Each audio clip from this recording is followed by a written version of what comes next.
Place value பார்க்க போகிறோம். அதாவது இடமதிப்பு. எண்கள் கொடுத்தா அதுக்கு இடமதிப்பு எப்படி அப்படின்னு பார்க்குறோம். சரிங்களா?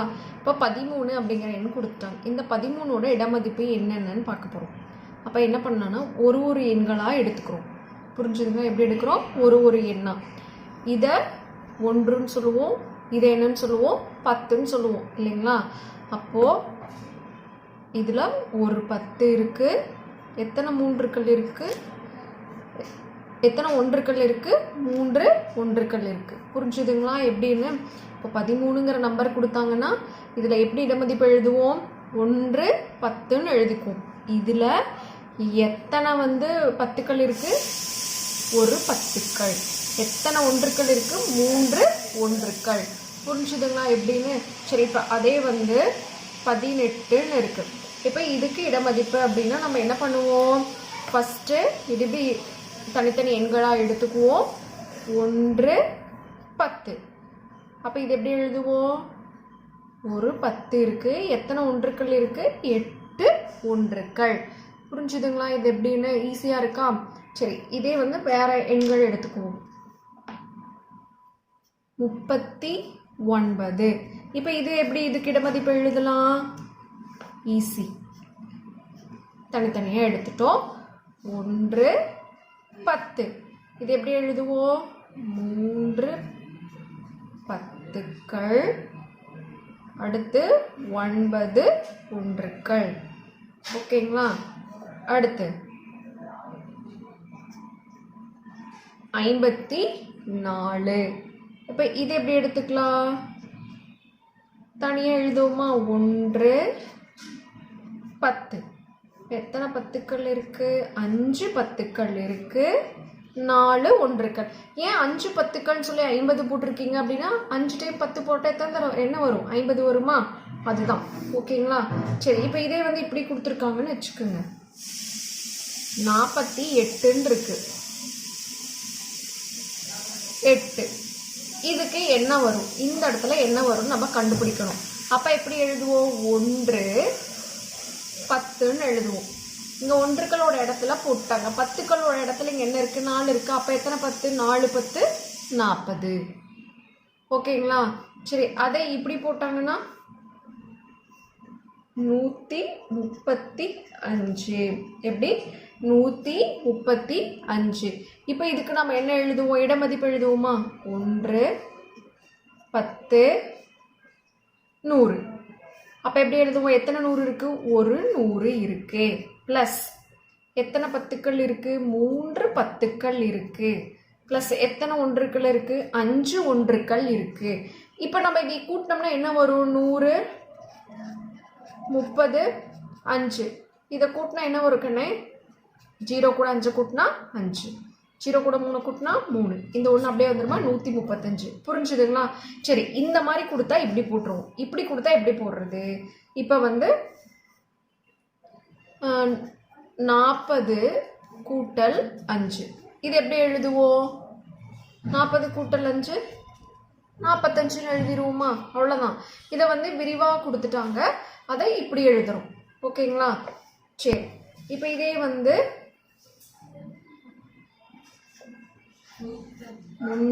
+ 40 + 1 இப்படி கொடுத்துட்டாங்க. இதை எப்படி எழுதுவோம்? ஒன்றும் பிரச்சனை இல்லை. இது கூட்டிகிட்டெல்லாம் இருக்க தேவையில்லை. இங்கே என்ன இருக்குது? ஃபஸ்ட்டு 3 இருக்கா? அடுத்து இங்கே என்ன இருக்குது? 4 இருக்கா? அடுத்து இங்கே என்ன இருக்குது? 1. அவ்வளோதான். ஈஸியாக இருக்கா? சரி, இருங்க. இப்போ அடுத்தது 600 +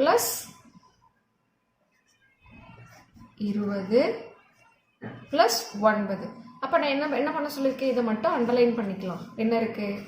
6 2 9. புரிஞ்சுதுங்களா? சரி, இதே 3 இலக்க எண்ணா கொடுத்தாங்காட்டி எப்படி எழுதுறதுன்னு பார்த்தோம். 4 இலக்க எண் வந்துச்சுன்னா எப்படி எழுதுறது அப்படின்னு பார்க்கலாம். ஓகேங்களா? என்னது? 4 இலக்க எண்கள். ஓ, இப்படி இருக்கு. ஓகேங்களா? இதை நம்ம இதோட இடமதிப்பை எழுத போகிறோம். எப்படி எழுதுவோம்? 1 10 100 1000 எழுதிட்டோங்களா? அப்போது 5000. ப்ளஸ் 8 100 ப்ளஸ் அடுத்து என்ன இருக்கு 2 10 ப்ளஸ் எத்தனை ஒன்றுக்கள் இருக்கு 3 ஒன்றுக்கள். ஈஸியாக இருக்கா? எப்படி எழுதியிருக்கிறோன்னு 5000. 1000க்கு எத்தனை ஜீரோ 3 ஜீரோ. 8 100. 100க்கு எத்தனை ஜீரோ 2 ஜீரோ. அடுத்து 2 10. அப்போ 10க்கு எத்தனை ஜீரோ 1 ஜீரோ. இது 3.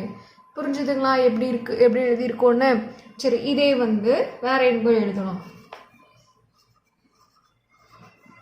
இப்படி இருக்கு. அப்போ நம்ம என்ன பண்ணலாம்? இடமதிப்பு எழுதிக்கலாமா? 1 10 100 1000.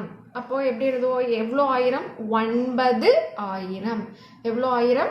9000. அடுத்து 9 100. அடுத்து 9 10. அடுத்து 9 1. ஓகேங்களா? ஈஸியாக இருக்கா இது? சரி, இதே வந்து வேற மாதிரி கொடுத்தா எப்படி எழுதுறது? சரி, இப்போ ஃபர்ஸ்ட் கணக்கு 8000 + 400 + 1ன்னு கொடுத்துட்டாங்க. இப்போ இதெல்லாமே பாருங்க, நான் என்ன சொன்னேன்? அண்டர்லைன் பண்ண சொன்னேன் இல்லையா? ஆனால் எப்படி இருக்கு? 1 இருக்கு, 10களோடது இல்லை, 100 1000. அப்போ அங்கே இல்லைன்னா என்ன பண்ணுவோம்? ஜீரோங்கிறத போட்டுருவோம். இல்லைன்னா என்ன பண்ணுவோம்? ஜீரோங்கிறத போட்டுருவோம். நல்லா பார்க்கணும். இடமதிப்பு நம்ம தெரிஞ்சுக்கணும். என்ன இருக்கு? ஃபர்ஸ்ட் ஒன்றுக்களோட இடமதிப்புல 1 இருக்கு, 10கள் இல்லை, 100 1000ன்னு இருக்கு. அப்போ இல்லாததுக்கு நம்ம என்ன போட்டுருவோம்? ஜீரோ. இல்லைன்னா தப்பா எழுதிடுவோம். அப்போ எப்படி எழுதுவோம்? 8 அடுத்து 4. 10களோட இடத்துல ஒண்ணுமே இல்லையா, அதனால ஜீரோ போட்டுருவோம். அடுத்து 1. இது எப்படி சொல்லலாம்? 8401ன்னு சொல்லுவோம். இதுதான் கரெக்ட். இதை நம்ம என்ன சொல்லியிருக்கோம்? அண்டர்லைன் பண்ணிட்டு எழுதுங்கன்னு சொன்னா என்ன ஆயிரும்? 8 4 1ன்னு எழுதிடுவோம். ஆனா இது கரெக்டா? 841. இது தப்பு. ஓகேங்களா? அடுத்தது 1 இருக்கு, 100 இருக்கு, 1000 இருக்கு, 10 இல்லை.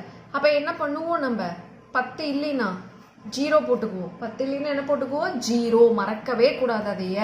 அப்ப எப்படி எழுதுவோம்? அண்டர்லைன் பண்ணி 1 அடுத்த 1 வந்துடும். 10ஓட இடமதிப்புல எதுவும் இல்லை, ஜீரோ போட்டுருவோம். அடுத்தது என்ன வரும்? 5. புரிஞ்சுதாங்க எப்படின்னு? ஓகே, இப்போ வேற இது எழுதுவோம். இப்போ இதனோட இடமதிப்பு எழுதலாமா? 1 10 100 1000 10000. ஓகேங்களா? இப்படி எழுதியாச்சு. இப்போ இது எப்படி எழுதும்? ஃபர்ஸ்ட் அப்போ 10,000க்கு எத்தனை ஜீரோ வரும், 1000க்கு எத்தனை வருங்கிறது நம்மளுக்கு தெரியணும் இல்லைங்களா? இப்போ இங்கே என்ன இருக்கு? 5 இருக்கு. 5 10,000. 10,000க்கு எத்தனை ஜீரோ? 10னா 1 ஜீரோ, 100னா 2 ஜீரோ, 1000னா 3 ஜீரோ, 10,000னா 4 ஜீரோ, 1,00,000னா